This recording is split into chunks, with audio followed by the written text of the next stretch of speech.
Selamat para wisudawan. Anda sekarang memiliki gelar di bidang psikologi, filsafat, sosiologi, kedokteran, atau lusinan gelar lainnya. Saat Anda turun dari podium dengan gelar di tangan, ada satu pertanyaan untuk Anda. Apakah Anda belajar sesuatu tentang uang? Apakah Anda belajar sesuatu tentang uang, pajak, atau mengapa orang kaya terus semakin kaya? Ketika Anda memasuki dunia nyata, apakah Anda menyadari bahwa orang bank tidak akan menanyakan gelar sarjana atau IPK Anda? Orang bank hanya ingin melihat catatan keuangan Anda, bukan rapor atau ijazah Anda. Anda tahu cara membaca buku paket. Anda adalah orang yang sangat terpelajar. Tapi, apakah Anda melek secara finansial? Apakah Anda tahu cara membaca laporan keuangan? Saya belajar lebih banyak dari permainan monopoli daripada pelajaran sekolah.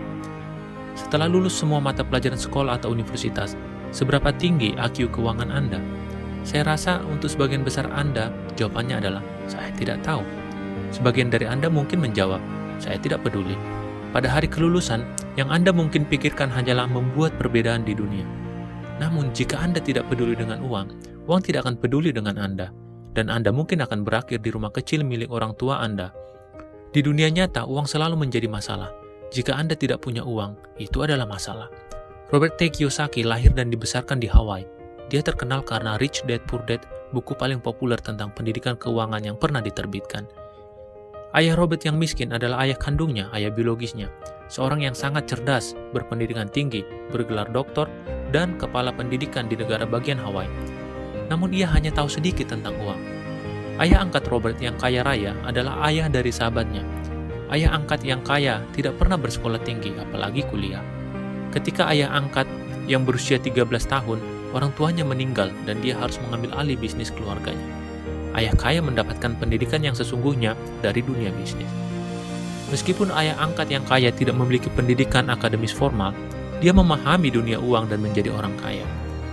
Meskipun ayah kandung Robert yang miskin berpendidikan tinggi, dia bergumul dengan uang sepanjang hidupnya dan akhirnya meninggal sebagai orang miskin. Seperti kebanyakan orang, ayah kandung Robert yang miskin berpikir bahwa cara untuk menjadi aman secara finansial adalah dengan menghasilkan lebih banyak uang. Jadi, dia bekerja lebih keras, dipromosikan, dan mendapatkan kenaikan gaji. Dia mendapat banyak kenaikan gaji, tetapi dia tidak pernah menjadi lebih kaya. Meskipun ayah kandung Robert merupakan seorang yang berpendidikan tinggi, seorang dokter yang kuliah di Stanford, University of Chicago, dan Northwestern University, ayah yang malang itu buta huruf secara finansial. Ayah kandung Robert yang malang itu tidak tahu perbedaan antara aset dan liabilitas atau tanggungan. Ayah kandung Robert yang malang selalu menyebut rumah keluarga mereka sebagai aset. Dia juga berkata, rumah kami adalah investasi terbesar kami. Ayah angkat yang kaya berkata, ayahmu mungkin seorang doktor, tapi dia tidak tahu bahwa rumahnya bukanlah aset. Rumahnya adalah sebuah tanggungan. Aset itu menghasilkan uang ke dalam rekeningmu, baik saat kamu bekerja maupun saat kamu tertidur. Tanggungan mengambil uang dari rekeningmu, baik saat kamu bekerja maupun saat bersantai. Ayah kandung Robert yang miskin terus menyebut tanggungan seperti rumah, mobil, atau motor sebagai aset. Itulah sebabnya dia miskin. Rumah, motor, atau mobil adalah tanggungan, bukan aset. Kenapa? Karena butuh uang untuk merawat rumah dan menservis mobil atau motor. Makanya tidak bisa dikatakan sebagai aset, melainkan sebagai tanggungan. Orang kaya membangun dan mengumpulkan aset.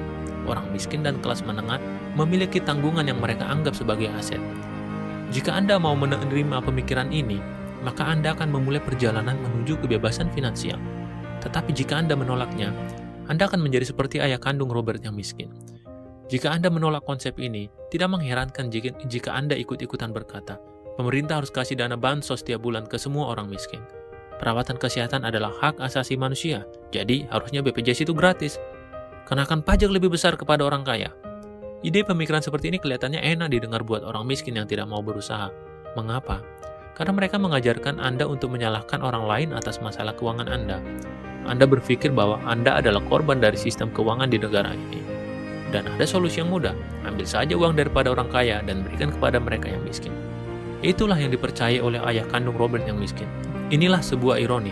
Bukan orang kaya yang terobsesi dengan uang, melainkan orang miskin dan kelas menengah. Karena mereka tidak pernah merasa cukup. Karena itu, ini saatnya untuk memulai pendidikan keuangan Anda.